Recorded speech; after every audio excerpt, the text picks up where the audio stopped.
गांव के सभी बुजुर्गों को, साथियों को, सभी को मेरा चरण वंदन।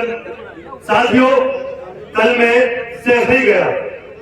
पहली बार मैं इस मैनपुरी में आया और मैं दिवाई विधानसभा बुलंदशहर से हूँ और कृष्णा दास लोधी, जो आप बुआ जी के नाम से जानते हैं, उन्हीं के लिए मैं आया और उन्होंने मुझे बताया कि कृष्णा जी एक बार मैनपुरी आइए और देखिए यहाँ पर कि जो सभी समाज है, चाहे वो दलित समाज हो, चाहे पिछड़ा समाज हो, चाहे हमारा अल्पसंख्यक समाज हो, वो देखिए यहाँ पर और यहाँ की स्थिति समझिए। हम लोग दमोह विधानसभा में गए, जहाँ पर जगपाल लोधी जी समाजवादी पार्टी से लड़ रहे थे। 15 दिन वहां पर रहे। पहली बार अगर देखा जाए उस विधानसभा से जगपाल सिंह लोधी जी लड़ रहे थे और हमने 15 दिनों तक काफी अच्छा उनका प्रचार किया और अखिलेश भैया भी 6 तारीख को वहां पर पहुंचे थे। साथियों, मैं अपनी बात इसलिए यहाँ पर रखना चाहता हूँ कि बहुत जगह जगह जाकर के और कुछ इस छोटी सी उम्र में सीखा है, तो 2 शब्दों के माध्यम से कहूंगा कि महफिलें उनकी कब तक सजाते रहोगे, कि महफिलें उनकी कब तक सजाते रहोगे, कि गीत उनके कब तक गाते रहोगे और लगाकर जिंदाबाद के नारे उनके, मसीहा उनको कब तक बनाते रहोगे। तो साथियों, आज आप सभी जानते हैं कि पीढ़ी दलित, पिछड़ा, अल्पसंख्यक, आदिवासी समाज के एक संगठन, एक सभी लोगों को साथ लेकर के चलने की एक विचारधारा, ये आज से शुरुआत नहीं हुई। ये शुरुआत हुई 90 के दशक से, जब माननीय श्रद्धेय मुलायम सिंह यादव जी इस विचारधारा को लेकर के चले थे और साथ में थे श्रद्धेय आपके श्रद्धेय आज उसी विचारधारा को आगे लेकर के चल रहे हैं माननीय अखिलेश यादव जी। तो साथियों, एक कविता के माध्यम से पूरी बात रखना चाहूंगा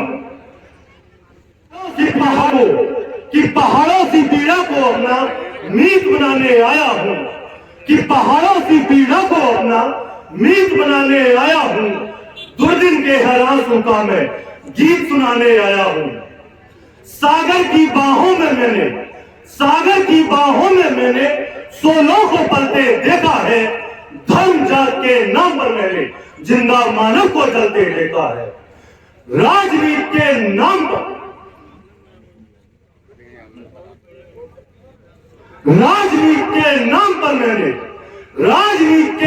पर मैंने सम्मान को मिटते देखा है और संसद के आंगन में मैंने संविधान को जलते देखा है। जागो उठो बहुजनों मतलब दलित, पिछड़ा, अल्पसंख्यक, आदिवासी समाज। आप सभी जानते हैं कि आज उसकी हिस्सेदारी कितनी है।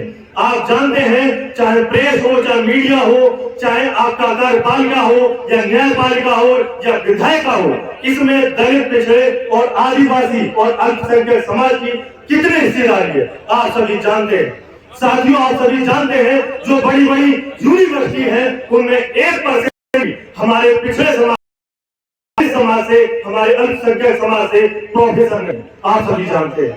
तो साथियों, उसी राजनीतिक हिस्सेदारी को बढ़ाने के लिए जब मास्टर काशीराम ने कहा था कि जिसकी जितनी संख्या भारी उसकी उतनी हिस्सेदारी, और उसी विचारधारा पर हमारे माननीय अखिलेश यादव जी चल रहे हैं। जागो उठो बहुजनों को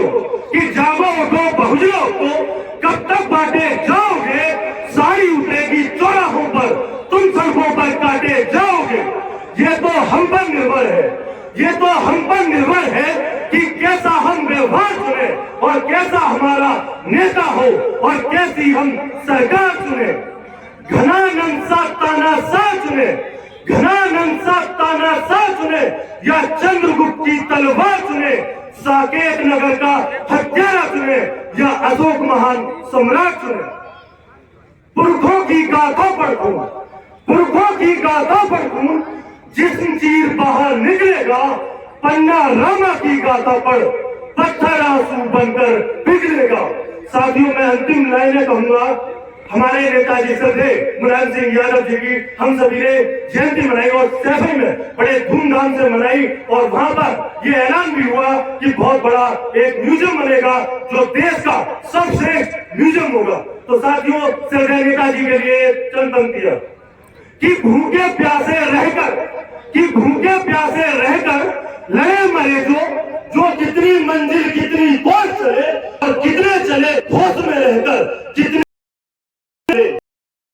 कर्तव्य हमारा ही कर्तव्य मुट्ठी पर और पथ पर आगे बढ़कर